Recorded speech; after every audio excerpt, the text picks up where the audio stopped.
Thank you very much, Rolex, for the very generous introduction. Yay! Thank you. PCK Chair Jimmy Domingo, Vice Chair June 2nd, and all the other. Rolex. I'm just a treasurer. Sorry, Rolex. For Host lang, wala host. maraming salamat po sa pag-ibita. Kahit hindi nyo naman ako inimbitahan, pupunta din naman po ako. Magandang gabi po sa inyong lahat. Last year, good evening po, Merry Christmas. Nakapanipa ako, 2 taon na ito. Last year, nagsalita ako bilang PIA Director General. Ngayon naman po ay bilang Executive Director ng Presidential Task Force on Media Security. Nangangamba po ako na baka next year, Presidente na. mga ilang taon pa. Ano ba sasabihin ko? Na yung pagka-appoint ko po sa PTCOMS ay napakalaking challenge po.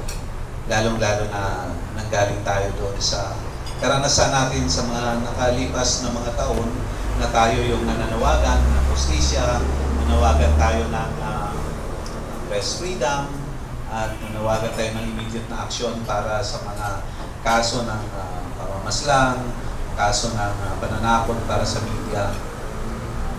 Unang ginawa ko po, bali, magto 2 weeks pa lang po ako pagkatapos kong manumpa bilang Executive Director ng Presidential Task Force. Sa kasulukuyan ay nag-aayos pa po ako ng opisina, malikabog pa po, wala pa po kami magamit. Doon sa Makati po ang opisina ng PTCOMS. Pero habang inaayos namin yun, iniisip ko na rin kung ano yung dapat gawin.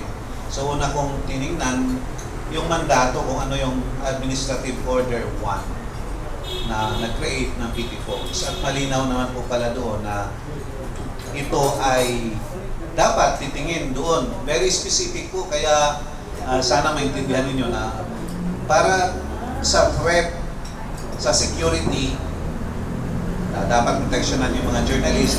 At the same time, yung threat sa kanilang buhay. Wala pong nakalagay doon na threat sa kanilang financial, kaya walang pera. Pero alam naman po natin na karamihan at kadalasan ay ang ugat po ng mga threats na ito ay financial, economic. So yun po ay mahirap na issue na dapat talaga i-address. Another challenge po ng tinignan ko po yung Administrative Order number 1 ay yung nakalagay po kasi doon ay hindi journalists kundi media workers.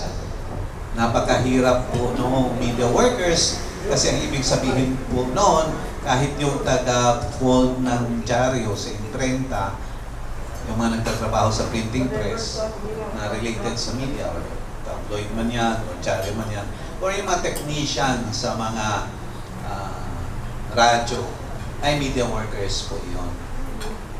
So, paano na, lahat na lang ba sila ay protectionan?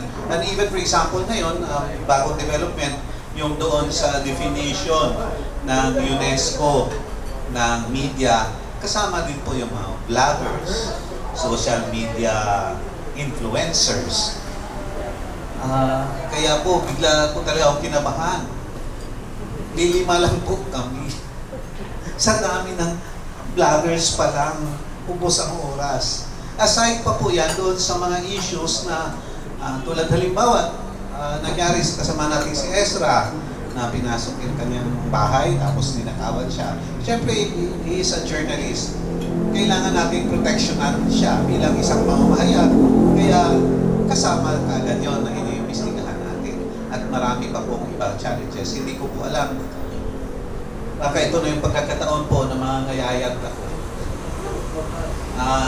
Sa wakas, next year, tomorrow po, the first thing that I'm doing after reviewing, mahaba pa po yung time na pag-review doon sa mga cases. Marami pong kaso, about 200 cases po ng media, press sa media, mula noong 1986 yata, hanggang sa kasalukuyan. Ganun po karami po yung Backlog. yung back. Ongoing naman po yung mga kaso, inimbestigahan, pero kailangan reviewin yun, di ba?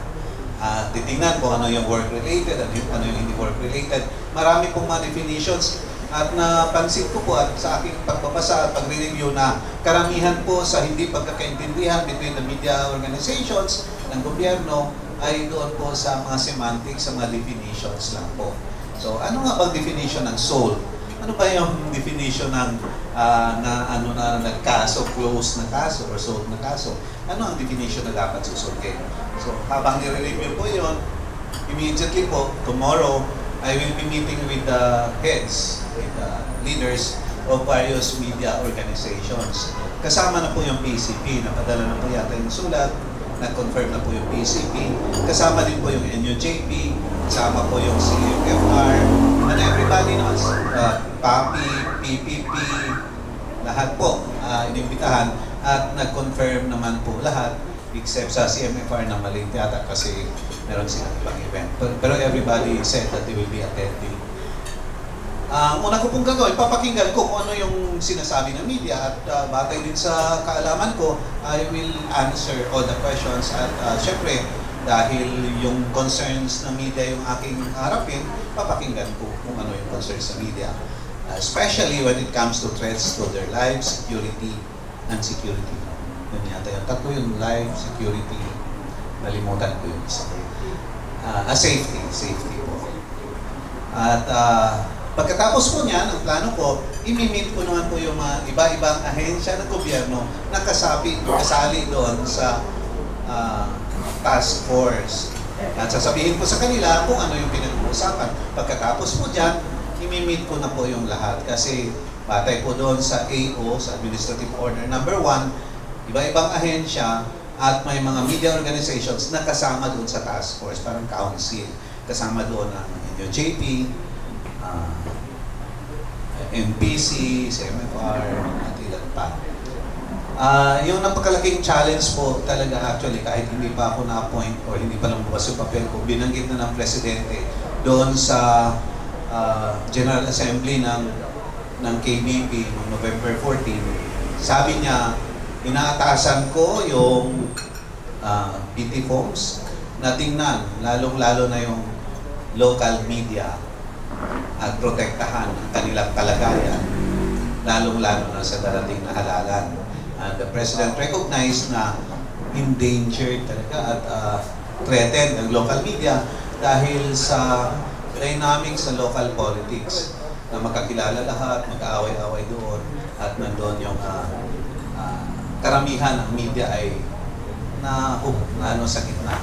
Ang panawagan ko naman po sa lahat ng media na sana po talaga we practice yung ethical journalism. At ito yung lagi naman nating panawagan, ethical practice ng journalism.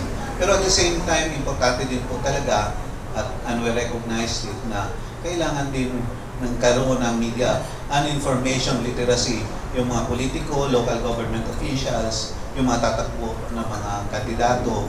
Kasi hindi lang naman po trabaho ng media, kundi dapat maging responsable din yung mga politicians, government leaders when it comes to respecting press freedom and ensuring the rights, the safety, the rights of journalists. So, hindi pa po ako sanay magsalita ng ganito. Sanay po kasi ako ng grassroots communication when I was with TIA. Yun lang po siguro. Sana po tutulungan po tayo, PCP, and all the other organizations na mas lalong maproteksyonan yung mga media. Binanggit ko na rin po pala, I'm expecting kung ano talaga yung unang babanggitin ng mga kasamahan natin sa media, yung red tagging. From the very start naman po, malinaw naman po yung sabi ng Presidente, no red tagging, no labeling.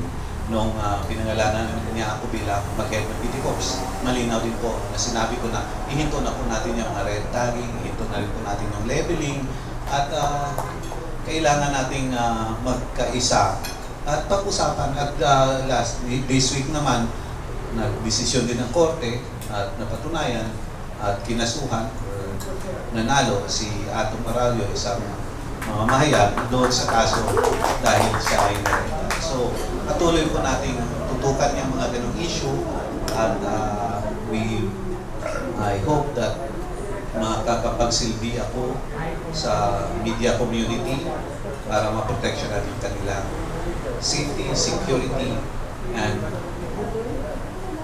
yun.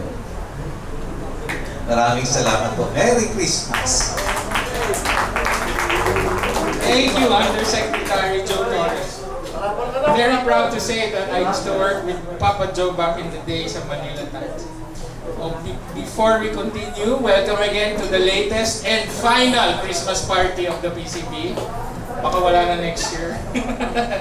Okay, before we continue, we'd like to make mention the presence of two of our founding members, Tata Hil Nartea over there in the black shirt,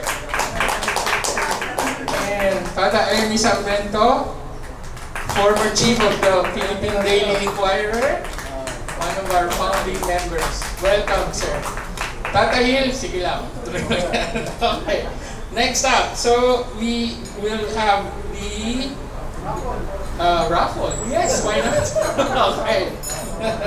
Okay, next up would be our annual or probably 2-year report from our chair, another founding member, Mr. Jimmy Domingo.